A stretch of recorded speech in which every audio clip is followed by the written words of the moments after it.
This is Caroline. Hello, everyone. This is Expat Interviews, and I am excited to bring you more amazing people that are living all across the globe. It's just amazing every time that I get to speak to another person because truly there are so many people that are living and thriving abroad. And once you hear Dina's story today, you are going to be amazed and fascinated. Dina, thank you so much for joining me today. You're Um, welcome. I always get excited when I meet someone from other countries because we're with the technology we're so connected now, and there are people that are from places that live in other places that you would never expect. So I'm so anxious for people to hear your journey. You are originally from Yeah, Portugal, and now Portugal. Portugal, yeah, and now you're living in I live in Switzerland, in okay Zurich. in Zurich. Wow. So, well, let's get started. How did you from Portugal to Switzerland? How did you make that journey? What was it like for you, the journey? Because this is your home now. You're living full time in Switzerland. What was the journey like? When did you start? So, in 2011, I was living in Lisbon, in the capital of Portugal, and I was not happy. It was not enough. And I will always worked as a nanny, so it was kind of my way out. And I found a job in France, not directly in Switzerland, because it's a little bit complicated to come alone here just like that. It's possible, but it's work. So I was 9 months in France, in Grenoble, and then from France to Switzerland, I was a little bit closer. And there was one weekend that I was in Geneva because I was living in Grenoble, and Geneva it's just 2 hours by bus, and I was amazed. I was really wow. This is really a country where I want to go. And I found a place in Zurich as a living nanny. And this is really important to say because some people say it's really difficult to go alone. Some people even think that it's impossible. It's really work, but it's possible. This is really important to phrase this part because every change, every country, the first years are complicated, right? So, and I came to the German part, so I've been since 2012 in Zurich, and since then I'm here. Wow, that is absolutely amazing. So you speak English, Yeah. Portuguese, and some German, I'm assuming also. To be honest, not really. I understand, but I'm in more international community and job and kids and everything. In German, it's really little. To be honest. What was it like growing up in Portugal as a Black family? Because we don't see too much, we don't see many people. I know you said your family was originally from Africa. And Yes. what was that like growing up in a predominantly white country? Um, you know, every time I talk about these subjects, I really like to say the truth. Even if it's Portugal, it's in Europe. Um, there is still racism, and I was always the only black girl in the primary school and everywhere because they moved in 1975, my parents. So we were basically one of the first families in that town, black. That was really shock for everybody. And it was a challenge, was really a challenge. Um, and what else in a way? by the years, when the years went by, of course, in the school and children, we got along better with the years. After, you know, when I was teenager, got better, and young adult, but there was always some racism, somehow, somewhere, always. And that's interesting because you were Portuguese. You were Yeah. a native. Very interesting. And so, what has it been like your experience in Switzerland, another country that is predominantly uh, not of African descent? What has it been like there if you compare the two countries? Yeah, if I compare the two, in Portugal, it's like when I say I'm Portuguese, they don't in their head, they don't process. They are always like, but where are you from? Where are you from? And when I say I was born in Portugal, they don't believe. And here, it's 100 times worse, because, you know, it's a conservative country. It's colder. People are really not so friendly, because we have these sides, Portugal more sun, people friendly, and here it's totally the opposite. But with the time, uh, I can really observe since the last 8 years and that I'm here, there are more Black people coming. So this is really coming in. It's good for everybody. It's good. But at the beginning, first year, I really felt like I'm kind of alien. I didn't see any other Black people around. That was really special. Yeah, I was going to ask you that. How strange it must have felt at first. So, what is it that you love about living in Switzerland, aside from the obvious? But what holds your heart dear living there? Um, I like things on time. That was something that always disturbed me in Portugal. The bus was always late. The meetings with friends, everybody always late.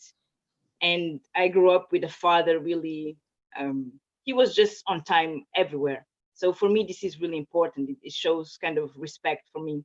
And here they are, they are the best on, on being on time. They are really, it's amazing. It's sometimes I even think, how can it be? But this is one of the reasons. And the second reason is that I feel safe here. I'm just comparing Portugal and Switzerland, because I didn't feel safe in Portugal sometimes, you know, as a Black woman, and woman actually, walking on the streets after 10 p.m., for example. And here I feel safe because it's such a wealthy country. There's no, basically, there's nearly none criminal Really, actions. the crime is very low there in Yeah, Zurich. yeah. So, so interesting. Were you in Lisboa or were you in another, living in another part of Portugal? The last 2 years I was in Lisboa. Yeah. And you find it to be safer in Switzerland than Lisboa. That's very interesting because a lot of, there is a large population of people that are making Lisboa their home or wanting to move there, and True. especially single women. So that's very interesting that you've said that. At certain times it could be kind of dangerous. So you are, I know that you have a page and you're trying to help people with the Portuguese language. And Yes.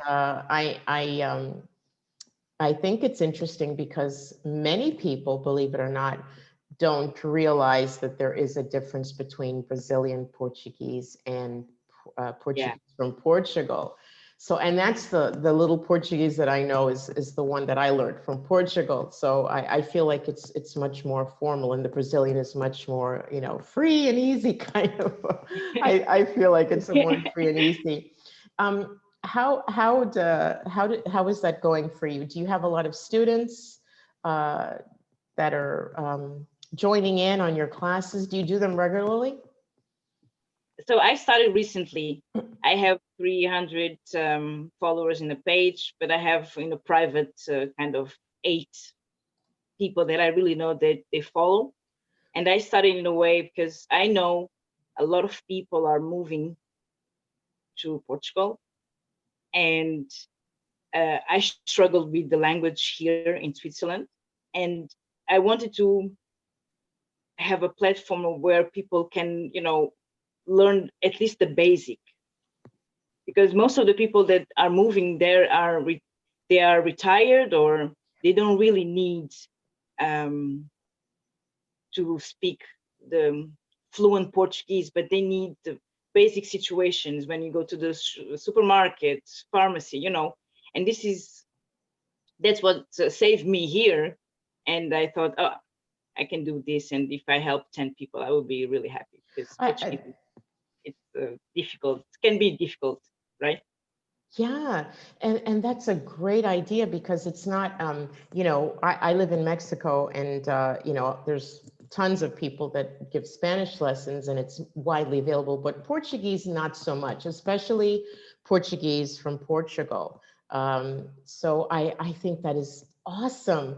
We're going to have to put your information below so people can connect with you and we can promote you in the community of folks that are thinking of making Lisbon or Portugal their home. I think that's Right. amazing. So overall, you are a foreigner in a foreign place. What are your overall thoughts looking back on the years that you've lived in Switzerland? Um, I ask this because many times we move to a place and we love it and we're here, but there's always that element of, well, you're always a foreigner, but you Yeah. love living there anyway. Do you feel that overall your life in Switzerland will you will thrive there, that you will be happy? I know that we don't know, we can't always tell the future, but do you feel that for someone perhaps that might be considering moving abroad, would Switzerland be a good place to consider, to put on their checklist of places where they may feel comfortable? Definitely, I would recommend. Um, First, when I came here, I came with a plan of 10 years, because I knew it would be exactly the time I could afford a house, or a little house in Portugal. And if someone wants to move here and have that plan of, you know, um, save some money for a short time, I highly recommend. Um, what is the cost of living like? I know that it's a little above other places that are more popular destinations, but how do you manage living moderate without getting into the higher end um, uh, housing? I mean, are there parts of Zurich, because I know Zurich is a very, very elegant, a very high Yes. class city. For those that are maybe on a budget, Yeah. are there places within the city that you can live comfortably? Yeah. The quality of life, it's it's expensive. It's really expensive. And we find apartments out of the city. And when I say out, it's sometimes 40 minutes by train, or 45 minutes by train. That's the way.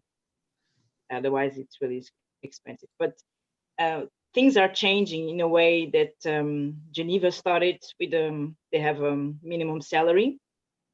Before, there wasn't. And with this 4,100 um, francs, it's affordable to have a normal, a decent life. It's enough. It's enough. You can live off of okay, okay. And certainly if you work online, that's Yeah.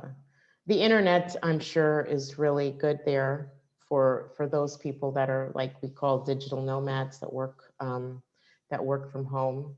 I'm sure they have top quality internet Yes. in Switzerland. So any last words of advice, of motivation for someone who is considering moving abroad, and not just to Switzerland, but someone who's, you know, brave enough, who will have to be brave enough like you were to leave your country and move to another place. What words of advice do you have? I would say just we we see now with the pandemic that we cannot plan nothing in our lives. We can plan the day and that's all. And some people they have this wish to live abroad and they are scared, especially now in pandemic times. I would say you go, organize yourself, and if something goes wrong, we can always go back. That was always my view, and that's how I think. Because the world is so small, big, but it's so small that we should take the risk. We should take the risk, definitely. Those are very wise words. Just do it. So Just go. Just get up when and I go. came, I came with the bus with 100 euros on my pocket, and my mom said at the time, if something goes wrong, if this family is fake, you just come back. And I was ready to do that. Now, Yeah. your family's still in Portugal. My father is in UK because we are 6 siblings. So I have two brothers in Portugal, two in UK, and one in Germany. And I'm here. Oh, so your family is expatting all over. That's Yeah. interesting. That's interesting. Well, I am delighted to have an opportunity to talk with you, Dina, and we're going to put your link in Facebook below the video so that people that are interested in reaching out to you for lessons in Portuguese from Portugal, they can connect with you and also maybe about life in Switzerland, because I think that a lot of people may want to consider adding that to their list of places that they would Yeah. like to go to. Thank you so much for your time, Dina. Thank you It's been also. it's been wonderful Yeah. talking to you. Thank you. Okay.